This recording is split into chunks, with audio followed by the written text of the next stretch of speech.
us East Coasters and stuff. Yeah, we're from the coast, we coast with the circumstance. Roasted some perfect plans, getting it in our pants. DIY, refining and sharing what we learn with each other, cause it just makes sense.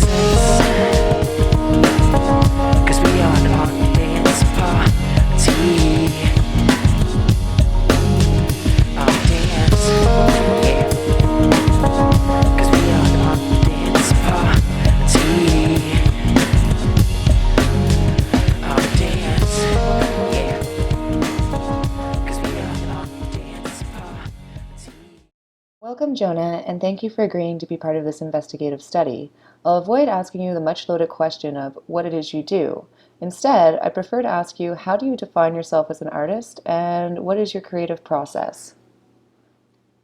I would define myself as a musician and a VJ. And as an artist, I either create visuals with other musicians, poets, or performers of different talents, or I perform music, sometimes sequenced with my own visuals. Okay, and do you make any sort of income off your artistic endeavors? I make my primary income is through music and through VJing. Okay, excellent. And how do you exactly market yourself as an artist? I market myself through social media, through Instagram, my Facebook page, Twitter, and in like the cultural district, more like through diplomatic ways like CVs and EPK stuff. Okay, excellent. So a lot of what you do really is dependent on the internet. So I was just kind of curious, when you are posting things online, I think most of us artists, we kind of recognize what the pros are, of course, networking, advertising, whatnot. But do you think of the cons when you decide to post some of your projects online? No, No, you never kind of think of the consequences of someone taking something, posting it, spreading it. It's just something that doesn't cross your mind at all. no, that would be great. It's such a big world that the more shares, the better. For me, where I work in performance industry, my primary income is from events, not from shares on Facebook or something. So if somebody shares something, it's better. Okay, cool. So you definitely see it as a positive, and the pros for sure outweigh any negatives that might occur. I was just kind of curious, are you familiar with the Canadian Intellectual Property Office? Now I am, yeah. Okay, excellent. Well, their website's actually a super useful tool. It's basically set up for artists to educate ourselves. It helps us figure out exactly how we want to work with industrial design rights, ownership, trademarks.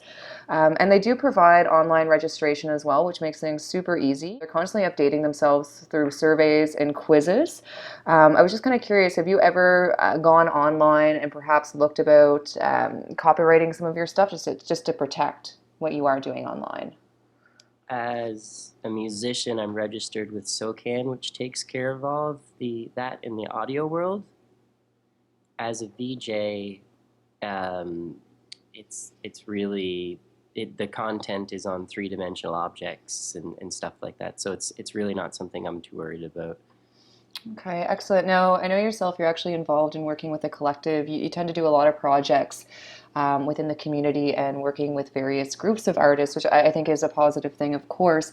But I'm curious, when you work with a collective, I mean, that's very similar to working with a business or a company in a lot of ways. The website does encourage you to trademark any logos that you might be using. Is that something that you've done with your events? Is there a constant logo or identity that you're trying to project? And I mean, I think it'd be extremely damaging, the misuse or misrepresentation of something like that to a collective. So have you gone through any legal process when it comes to collective work?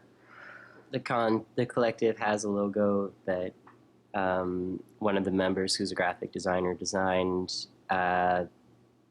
We're pretty small fish, really, so we didn't go through any legal anything about that. I'm not too worried about it either, because the cooperative itself is kind of a subgroup to the festival, so it's kind of in the background, really. Okay. Doesn't really get a lot of attention.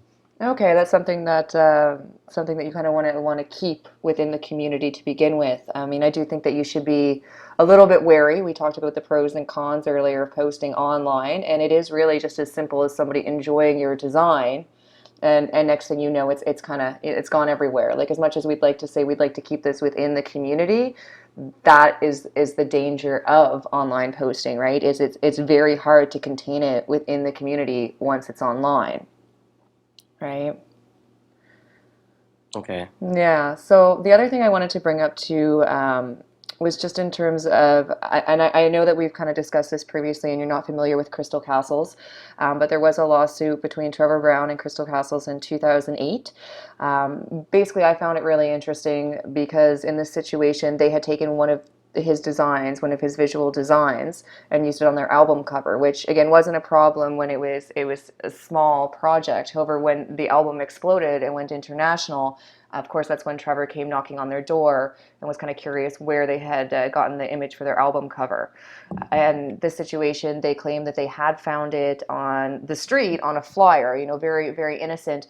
I'm just kind of curious now if something was to happen, considering there is the internet, and like 9 times out of 10, we assume when something is appropriated by another artist, it's because they found it on a social media site, they found it on Twitter, Facebook, something along these lines. But it can happen very much the old school way of simply seeing an image on a poster, perhaps going to an event or a show, seeing something on stage. So I was just kind of curious, would you treat or feel any differently about this? Like if it was something that happened in the virtual world versus the real world? I don't know. No? No. I don't know. Okay. The other thing is there's a very thin line between something that's considered inspiration and someone simply like appropriating your work. It's very recognizable. You've had a heavy hand in it. Is this something that you consider flattering when someone's drawn a lot of inspiration from your work, or is it somewhat concerning? I think in some extents it's inevitable. I mean, some people blatantly, obviously seem like somebody else, and then some people it's just kind of, um, I guess in the post production world for audio, like for music creation, they'd call it a sound alike. Where they create a scene that almost sounds like another person's song, and it seems to happen a lot, whether it's intentional or not. There's a lot of unintelligent musicians out there that create music that sounds like Nickelback or this or that, or you know what I mean. So it's I personally prefer a unique creation, but sometimes people just comfortably instinctually create, and yeah, sometimes it can almost seem literally like something else. But it seems to happen all the time. As for my convictions about it, I don't have any strong convictions about it. It seems like in the creative industry, it's almost a dog-eat-dog world anyways, so not to say that you should have a negative attitude towards it, but just as a perspective kind of thing, I don't really have a strong opinion about it. Okay. All right. Well, it does make sense. I mean, it is pretty hard to protect yourself. The very idea of being able to post things online basically is this constant sharing and growing of information. The Canadian Copyright Act was created originally in 1921, and it underwent its most recent revision in 2011. Now, believe it or not, it had not been updated since 1997, hence why it mostly focused on pirating concerning cassette tapes and remixing. This bill, BC11, was put into place using a concept called digital locks, which covered new technologies and methods of sharing that was created by the internet. We now actually have some of the most extreme and restrictive digital locks in the world. Do you feel that digital locks are allowing for creative freedom, allowing artists to post, without having to be concerned or having to worry about people pirating their work? Or do you feel that by putting these stricter laws on sharing, we're actually limiting growth in the process of exploring new ideas off one another? I think for certain artists, it's probably a big deal, like photographers, graphic designers, people that charge money for digital content, and that's primarily their income. For other people in the industry, I doubt it's a massive big deal. I'm sure there's some exceptions that I'm not thinking of, but for me, it's not a big deal.